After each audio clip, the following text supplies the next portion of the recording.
Do not disturb new generation or generation next.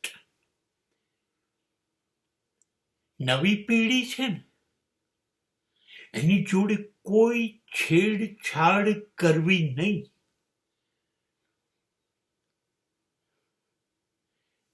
આ સુખી થવાનો અંતિમ રસ્તો.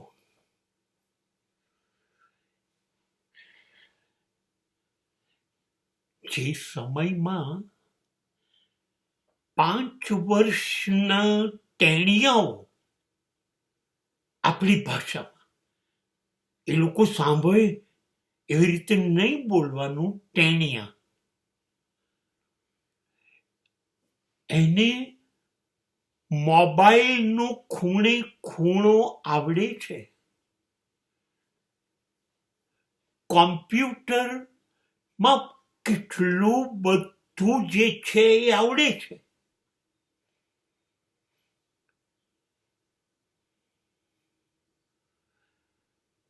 એને સ્માર્ટફોન અને સ્માર્ટ વોચ જોઈશે,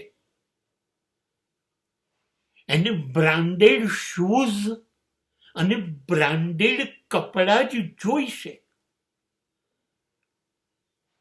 આ તો નાના ટેણિયાઓ આ છે. છેડછાડ કરી તો કહી દેશે દાદા કે નાના સાચે જ સ્ટુપિડ. દેશીમાં કહું ડોબા. અને હવે જો મોટી જનરેશન છે જે સ્કૂલોમાં જાય, કોલેજોમાં જાય અથવા નોકરી કરતી 18, 20, 22 વર્ષે થઈ ગઈ, અડધાને ભૂલથી એને 360 થી વધારે વોટ હશે ને તો એવો કરંટ લાગશે. તમને ખબર ના પડે, ચૂપ રહો ને, એક બાજુ બેસો, અમે કરી લઈશું બધું.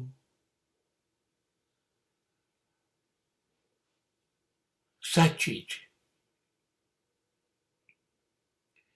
એક પેઢી એવી હતી જે 65 વર્ષ 70 વર્ષ સુધી મકાનના હપ્તા ભરતી હતી અને ગાડી તો વસાઈ જ ન શકી, એર કન્ડિશન વાળું ઘર બનાવી ન શકી,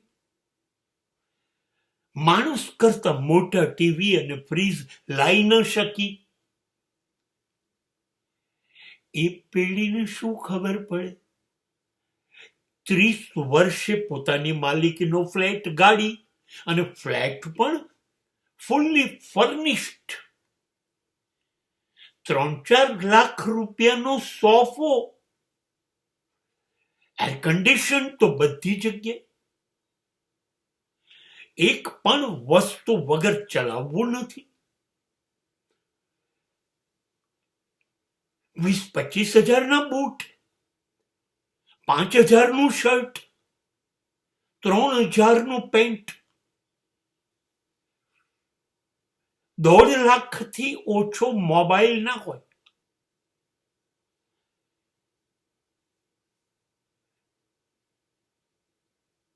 તમને કહીશે મંદિર જવું છે તો હું ઓફિસ જઉં છું, ડ્રોપ કરતો જાઉં. ગાડીમાં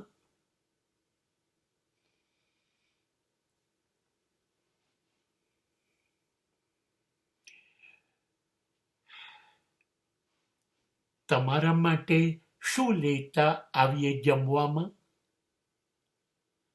અમે તો બહાર જ જમવાના છે અઠવાડિયામાં 4 દિવસ, અને શનિ રવિ વીકેન્ડ હોય ત્યારે તો જવું પડે કે નહીં ક્લબમાં, પાર્ટીઝ વગેરેમાં.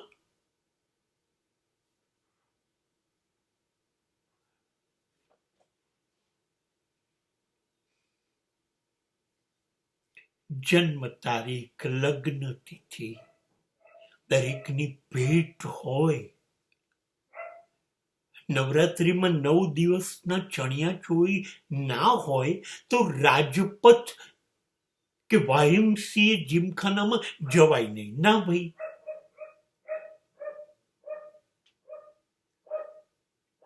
હવે આ જનરેશનને આ બધું ફાવે છે.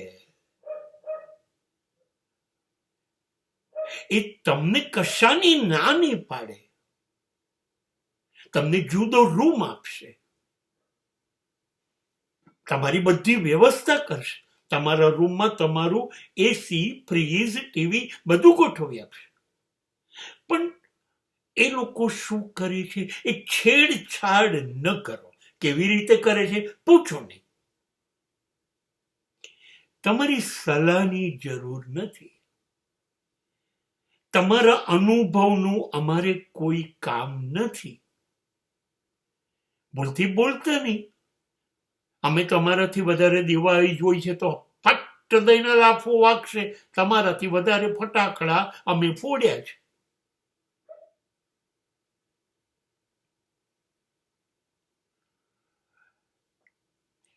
મને સાચું કહું, આજુબાજુ જોઈને હું આ કહી રહ્યો છું.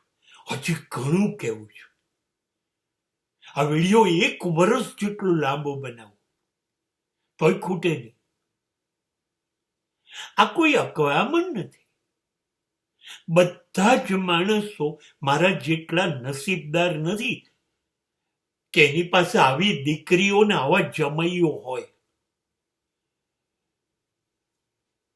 કે હું વિચારું એ પહેલા મારી સગવડ બધી જ સચવાઈ જાય. એવું બધાને નથી. એટલે કહું છું, દરેક ઘેર માટીના ચૂલા. હવે તો આ કહેવત પણ ના બોલાય.